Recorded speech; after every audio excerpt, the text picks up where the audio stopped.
Just all of a sudden you're standing in this large 3D thing that was just in your head a few months ago. I looked at almost every castle in the Czech Republic and then some in Romania. If you do a set that has a chair, it has to be the right chair. I'm ready. Nosferatu. Hi, I'm Paula Benson, founder and editor of Film and Furniture. Today on the Film and Furniture podcast, we explore the world building and design of 2024's Nosferatu with the film's production designer, Craig Lathrop. Director Robert Eggers had been planning a retelling of this classic Gothic horror tale since he was about 8 years old. The original Nosferatu, the 1922 silent German expressionist movie, came to be regarded as a masterpiece of cinema. It was, in fact, an unauthorised adaptation of Bram Stoker's late 1800s novel Dracula. The production design of the new Eggers Nosferatu is next level. Entire towns and streets were built, and we see some incredible interiors from the Harding's house to Orlok's castle and coffin. There is so much to explore. This podcast works just as well without visuals, but just to let you know, it's a video podcast, so you can watch along too for the full experience. And by the way, this interview contains spoilers. Tell me what you can from the beginning. Craig, lovely to meet you, and congratulations on your work on Nosferatu. I mean, it's had a huge success. I guess you kind of knew all along it was going to be a big film, did you? Well, I mean, you never know if it's going to be a success, that's for sure. But it was, it was a big film. When you read the script, you know that, the depth and breadth of what's being asked of and required of the art department. It's intoxicating. It's fabulous, but it's a lot. And you have a history of working with Robert Eggers, so I guess there's a really tight team that you have together. But I mean, was there ever any question that you weren't going to work on Nosferatu, or was it a given? There's always a question, but it was pretty much a given. I mean, Rob first came to me after we did The Witch and said that he was interested in doing a remake of Nosferatu. And then shortly after, he sent me his first draft, which I started breaking down and we started discussing. I started doing research for, but that fell apart. So we ended up not doing it. We pivoted and did The Lighthouse.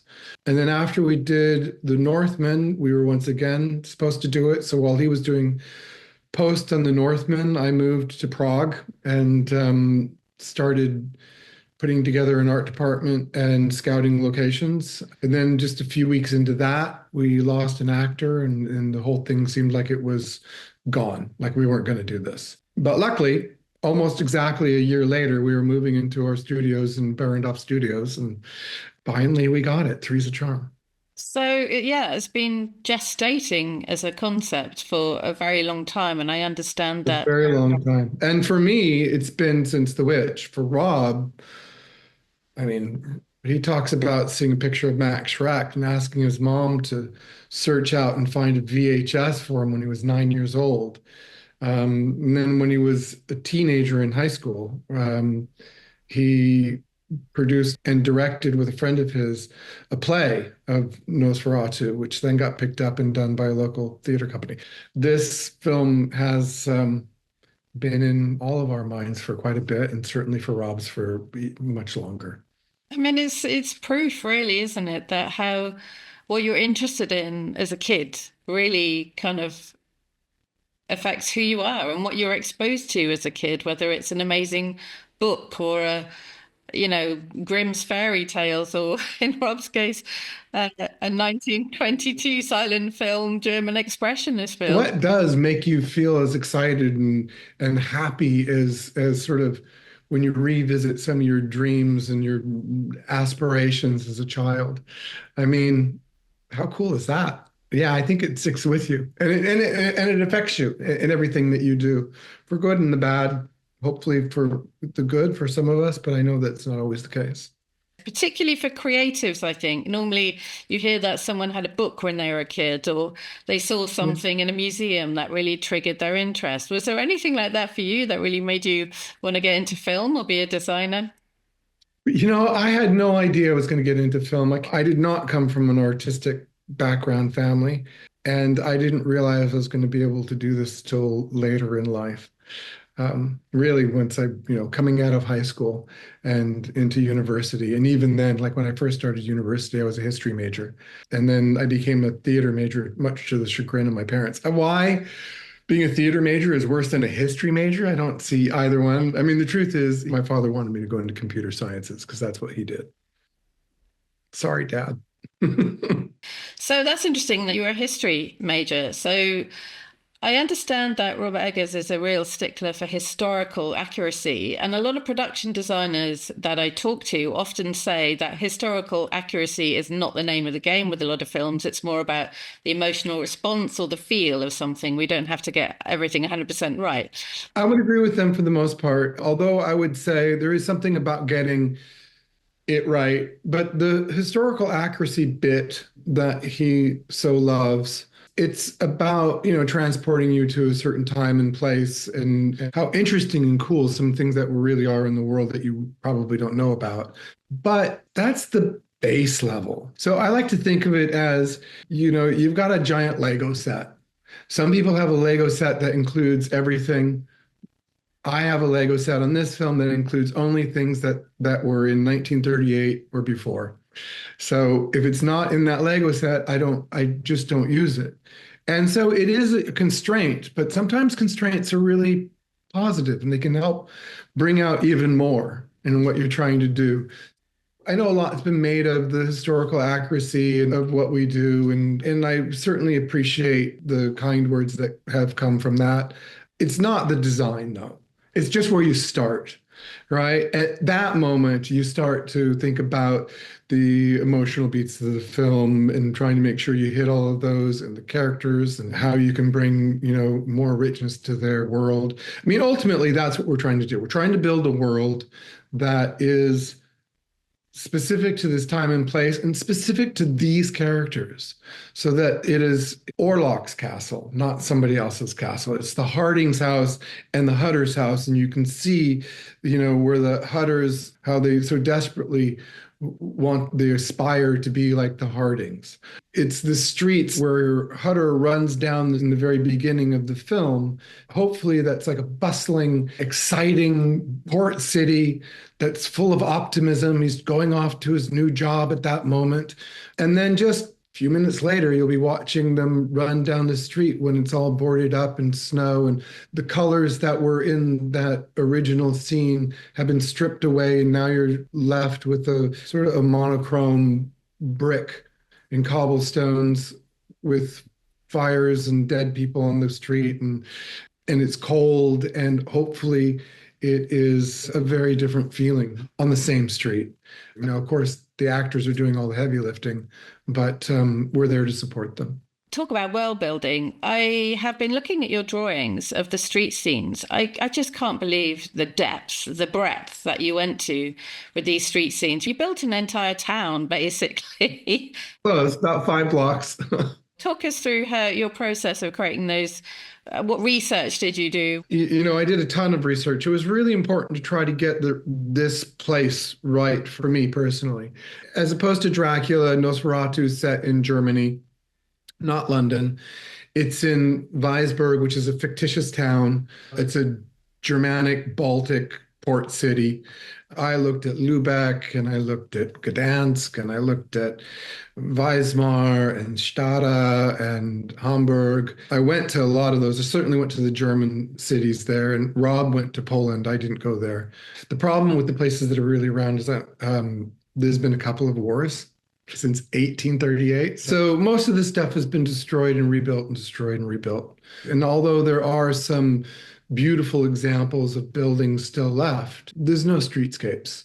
We'll never find a whole block of what we're looking for, even if we were allowed to do anything we want on the block. And then the stuff that you do find, even if there was a few buildings there, they're usually part of a historic district, and they're sort of spit shined ready for the tourists to come through, and there's a Starbucks on the corner. And, I mean, it's just not what we need for this film.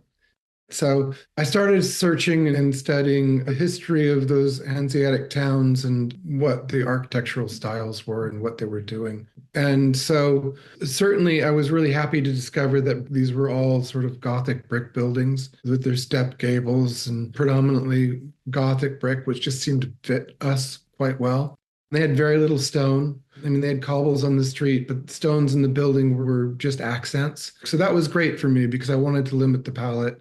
And yet I wanted also for all of these buildings to have a separate personality, which means it's all the details are its own. And the other thing was, we had two main areas. There was the old town, which was half timbered medieval buildings for the most part, but still with brick infill as opposed to wattle and daub like you'd see in England. And then what we were calling the Market Street. And so the Market Street with the Harbor Street. And then there was a couple of other areas. There was the Harding House area, which is a high-end residential area that was brick Gothic. And then a little bit off, I cheated a bit when we go to von Franz's house. They're going up all those stairs and things are a little bit more twisted and crooked. We probably wouldn't have that in Hanseatic League towns, at least all the ones I saw. They tend to be, this area is a little flatter, but they needed that in terms of for the emotional beat and for the characters. I wanted them to be going uphill. I wanted that effort. If you'll notice, when Hutter leaves his house in the very beginning, he goes down a pretty steep hill, and then he goes up from there on as he's going towards his work, because I want him to have to go up as he's getting closer and closer and he's being late. And then the opposite of that is when Thomas and Ellen are going home in the plague, when they've been kicked out of Harding's house, they're going up that steep hill because it's more effort. That's amazing. But these buildings pretty much blew me away. And there's one thing designing, I guess, a street of buildings, but it's another trying to make them look old. And I don't mean from texture or from distressing. I mean to actually make them look like they're heavy and they've been there a long time, that there's some weight to this that I find really interesting. I'm glad you brought that up. That was actually a big deal. I had some really great carpenters and painters, and et cetera, and they put up with my idiosyncratic request. When we were in the old town, I wanted some of those buildings to feel like they were sagging. I didn't want anything to be plumb or square. Nothing is perfect.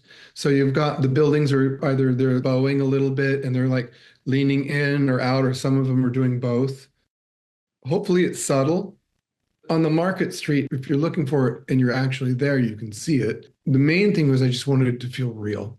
And although I don't think that you necessarily notice it when you watch the film, I think you would notice it if it wasn't there and it was crisp. It would feel like a set.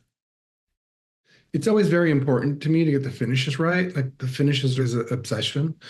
So much of what you see in a film is either the big wide where you see everything, but maybe not so close up, and then the stuff that's right here, the stuff that's close. You got to get those finishes right so it feels like it's been there the amount of time it should have been there. And do you think that this affects the performances from the actors? I believe so. I mean, I had lots of comments like that. Whether they were being very kind or not, I couldn't tell you. But I would hope that it would help them to be in the space, because you can feel it when you're standing there and you're running around. And I think once you put on, Linda's beautiful costumes and you're standing in the sets, how could you not be affected by it? So, and there's a lot of detail in the interiors that I know you don't see. Open up a drawer and there's notes. In Knock's office, there's a lot of ledger work done, but also in the Harding's house. If you go to the back of that pool table and you look at the desk you can see that he's been working. It's not really in the film, but it is. Partially, you never know where the camera's actually going to go, but more importantly, it's this idea that we're striving for authenticity, which I know is an impossible quest.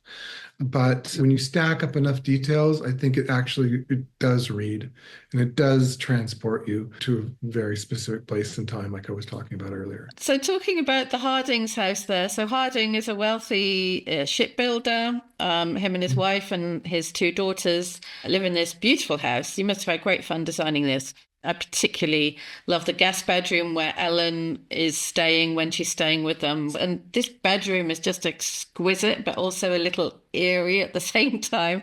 Can you talk us through that? Because there's like cherry wood, is there? So it's shiny, sort of beautiful wood, and then this beautiful bed, and and the floor, the wooden floor, and all the details. In general, it's one of my favorite sets. I knew I wanted to bring some feminine touches into there, but I didn't want it to be overly feminine because this is a guest bedroom. It shouldn't be specifically her bedroom. I love the wallpaper, for one. I don't know if you know the wallpaper. I really love that wallpaper. We had to make all the wallpaper, which I know is getting to be more and more common, but something I really enjoyed doing. Well, I bought a few books on wallpaper in German, which I had to have somebody help me translate. And then after spending all that money, because they weren't cheap, I discovered there's a wallpaper museum in Germany who have a fantastic collection of period wallpapers that they've protected and saved. I have to admit, part of that room, I shifted it because I went down and I was talking to Linda and wanting to see what she was thinking would look good on Lily Rose Depp in terms of her wardrobe. And one of the pieces that she had was this beautiful blue dress. And I thought, oh, Willem Dafoe has these beautiful blue eyes. Why don't I lean into this and see if I can make this all work together? Amazing. And just continuing with the Harding house there, different wallpapers in every room. All of them look stunning and beautiful. And these drapes over the bed, that's part of the style of the period. They're all very beautiful. Absolutely, over the bed and also on the windows, right? They're pretty elaborate. And if you look closely, what you might notice is when you go to the Hutter's house, they have the sort of same silhouette going on, but it's simple net. And then you go to the Harding's house, and it's a much richer version of all of this. All the furniture in the entire house, we were definitely trying to find real Biedermeier furniture as much as we could. Couldn't afford really beautiful pieces, so we brought in a lot of stuff then we had to refurnish it. And then we reupholstered, I think, everything. I don't think there's anything that we didn't reupholster. So by the time we were finished, we had some really beautiful pieces. Well, I've seen these beautiful drawings of, like flower pot stands and this little sort of bird. Is it a bird, something on a wall, or a clock or something? Oh, I love that piece. That's one of my favorites. Actually, Beata found a piece of research that I just leaned onto. Just because the action has changed a little bit from what I hoped it was going to be, you don't really see what that is. It looks like a birdhouse, right? Yeah. That is at the Hutter's house. And the Hutters don't have as much money, and they're aspiring. Well, what that is if you can't afford a clock on the wall, that you hang your pocket watch in that little hole. Okay. And now you have a wall clock when you're at home, and then you take your pocket watch off and you put it in your pocket and off you go. And I find, some of those things really transportive. Another one was, Beata found an actual mechanical birds in a cage, which you see in the living room of the Harding's house. And I just wanted to wind that up and play it during the scene because it's just so weird and cool to see these animatronic moving around little birds making the tweet noises from the 1830s. Yeah, and always just a tiny bit spooky, right? They are just a little bit spooky. Many film and furniture fans will know what kicked off the whole film and furniture thing was the Hicks hexagon carpet from The Shining. The hexagonal carpet that Danny cycles over on his tricycle in the corridors of the Overlook Hotel. Now you can bring this legendary carpet into your own home with the officially licensed Overlook Hotel carpet and bespoke rugs, available exclusively to film fans and design lovers from film and furniture. Hand tufted from luxurious, high-quality one-ply wool, this isn't just a rug. It's a statement, a conversation starter, a piece of cinema history beneath your feet. It's the real deal, crafted for design lovers who appreciate authenticity. Find the link in the show notes below to order yours. But be warned, once you step onto this rug, you'll be wed to it forever and ever and ever. So Knock, the estate agent, this office is just a delight. It's so full of many bookshelves and stands to hold big, heavy books and lots of things with drawers and wooden cabinets, and obviously a little reference, quite a big reference, to the original film, right? Yeah, there's a bit of a reference to the original film. The original film, Knock has got, he's at a standing table, a standing desk. I think so. Anyway, I love standing desks. So as we came in the front area, they're all at standing desks. I mean, not only do I think that they're great and they read like the period and all of these things, but they're also tall. We found one and then used it as a template to make all the others.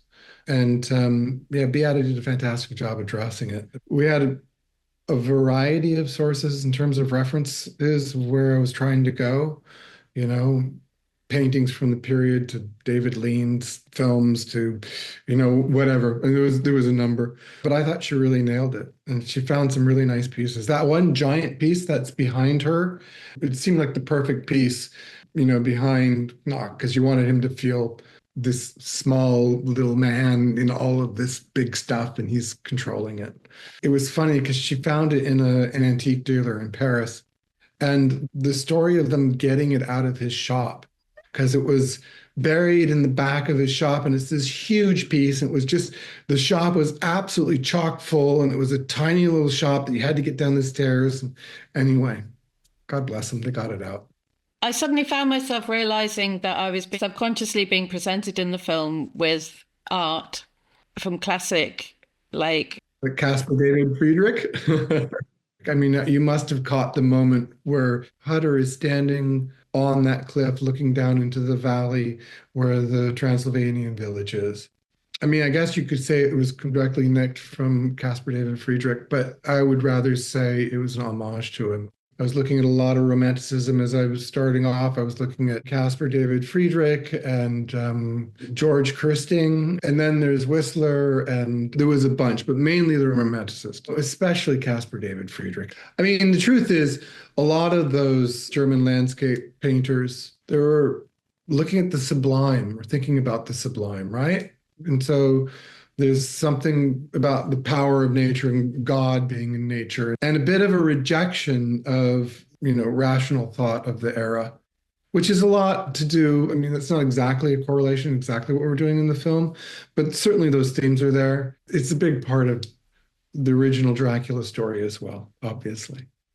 So we see these scenes and these immense landscapes, and then we reach the castle, and the contrast obviously is so dramatic. It's very sparse, it's very diseased, it's very cold and scary, and not much furniture in the castle. So of all the sets that you see, of all the locations that you see, of everything that you see in the film, almost everything is a set. It's easier to say what's not a set. Everything else was a set that we built. Why did we build it? Well, two reasons.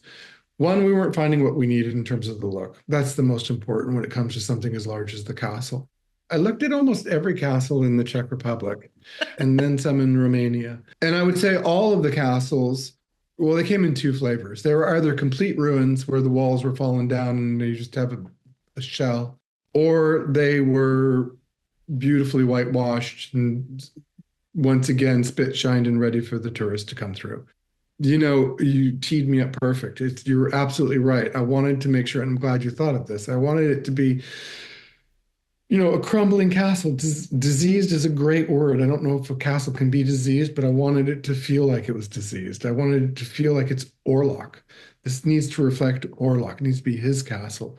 He doesn't have a lot of creature comforts that he needs in his world, so there's not a lot there. There's that spooky feeling, it's a spooky castle. It's a spooky feeling when you walk in and there's nothing around. There's just what is required. It's actually, in my opinion, harder sometimes to do a set that has a chair than it is to do a set that's just chock full of stuff.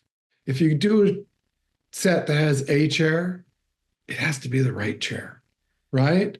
You go into this big room and there's a long table with some chairs around it and two chairs at a fireplace. We wanted that feeling, how I hope the audience feels when they first see it.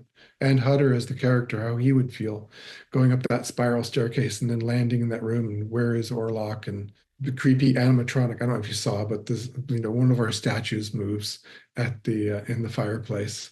Oh my God, I missed it. How dare well, I miss it? It's easy to miss. Like I said, stack details, and you start to get them. In the corridors, I don't know if you felt this way, but I was trying to make them disorienting. They should be twisty enough that you're not quite sure where you are. Where the hell am I? Because that's exactly how Hutter is feeling. Where the hell am I?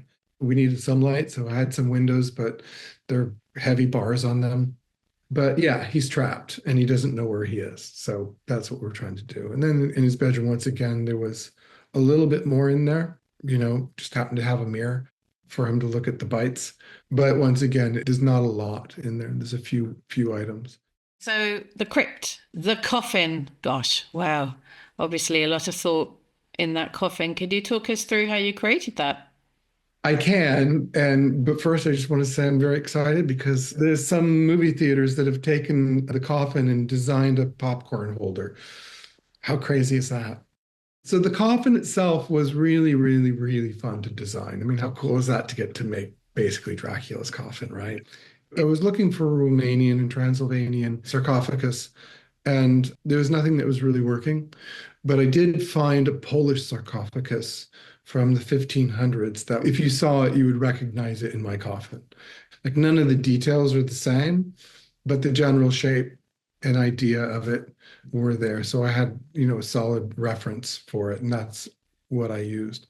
And then once I did, we just started to run with it. I started looking at the Dacian dragons, and there's some skulls on there that actually come from some of the stuff I found in Transylvania. So the inspiration for the Dacian dragon. Now I've been to Rome many times and I've seen Trajan's column there, but it's really at the V&A where you can get up right next to it and you can see it the best. And the bas relief that's on that's all the story of the Romans conquering the Dacians. On that column, there was some other Dacian dragons that I saw, but it really started with my fascination with that column. And so anyway, that's what the feet are completely, the Dacian dragons. And the inspiration for the wolves' heads, a lot of them from Rome, but also from Romania and Transylvania from much, much, much earlier period. We designed it mainly on the computer in 3D. Some of the bits we could 3D print. Yeah. Some of the bits I carved in clay. Right. And then we put it all together and we took a cast of it. So we built the whole thing. Took a cast of it and then redid it in fiberglass so that it would be a little bit stronger and last. Yeah, I was just thinking, could you imagine if you had to talk to your 10-year-old self and you were told that one day you'd be asked to design one of the coffin for Dracula / Orlok in one of the biggest films ever made? What do you think the 10-year-old might have said? Well, first off, he would have thought you were crazy, but he would have been really excited. He would have been really excited. Yeah, I mean, honestly, it's one of the best things about what I do. It's there's that moment when you've been thinking about a set, and this could be any film and any designer, really. I would imagine, but you've been dreaming about a set, and you've sketched it, and you've drawn it, and you've done a lot of pointing to get people to paint it and build it. And then finally you're there early in the morning before the crew gets there and it's dressed and it's ready to go. And you just all of a sudden you're standing in this large 3D thing that was just in your head a few months ago. It's incredible. you know? And I know that seems ridiculous, and any of the designers are like, well, yeah, that's what we do. But I can tell you for myself at least, the 13-year-old is there every time I have that moment. I mean, I built over 60 sets for this film, you know, it's 60 moments like that to have. And then, things that objects like the sarcophagus are just a dream, it's a gift to be allowed to do that. So, Just a couple of last questions, if I may. One is a bit bizarre, but I started researching the rats and if they were real or not. And then I discovered something called a rat mat. Is this a common thing or I is don't it? know. No, this is not a common term. That's what I called it. It's not something you can go to IKEA and buy, unfortunately. So we did have thousands of live rats, and we would put them in the foreground. So they're right next to the camera. And what you don't see is that I had like plexiglass walls to sort of corral them into the area that we wanted them. So they weren't scattering all over the place. None of them got hurt. None of them were lost. None of them ran away. So that was what was in the foreground. And then in the sort of mid and background, especially when we were in the chapel, I had these rat mats made. Franca, my property master, actually made them. And so the idea was to take about a half-meter square, and then we bought these very realistic looking toy rats. And we just arranged them so they looked like they were climbing all over each other.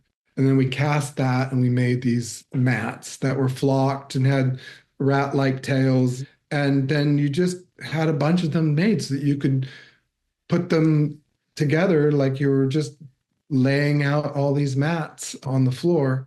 In reality, it wasn't that big of an area that we had. I believe I've been told about 5,000 rats. It didn't take up that much room. So the truth is there would be hundreds of thousands of rats that would have to be in this space to fill it the way we had it filled. Sure. So the rat mats were there just to give a base layer for when VisFX came in and did the hard lifting of animating rats scurrying about and having a little bit of sort of movement going on, that they weren't just on top of a wooden floor or a tile floor, that they were building that on top of a sea of rats. What I will tell you is when you take a picture of them, just with the rat mats, they looked pretty cool. If you could take something home from the set for your own home, What would it be? Yeah. There's a bunch of stuff that I might consider, but I can tell you what I did take home. Yes, please. Is I have the contract. Oh, yes. Amazing. Wow. That's something to keep. I still can't believe you didn't take a bit of the coffin. It'd be hard. And like trying to explain to my wife why we have a coffin, why I'm moving out the kids' old bedroom furniture and putting a coffin in their room and saying it's a guest bedroom. I think that maybe in the garage. So my last question is the devil in the detail? Absolutely. No question. I hope you enjoyed that insightful chat. You can take a look at our in-depth feature and film set images at filmandfurniture.com, where you'll find many fascinating articles on interiors, furniture, decor, and lighting in film, as well as where to find these items for your own home. That's all in our marketplace. Don't forget to like and subscribe, and we'll see you next time.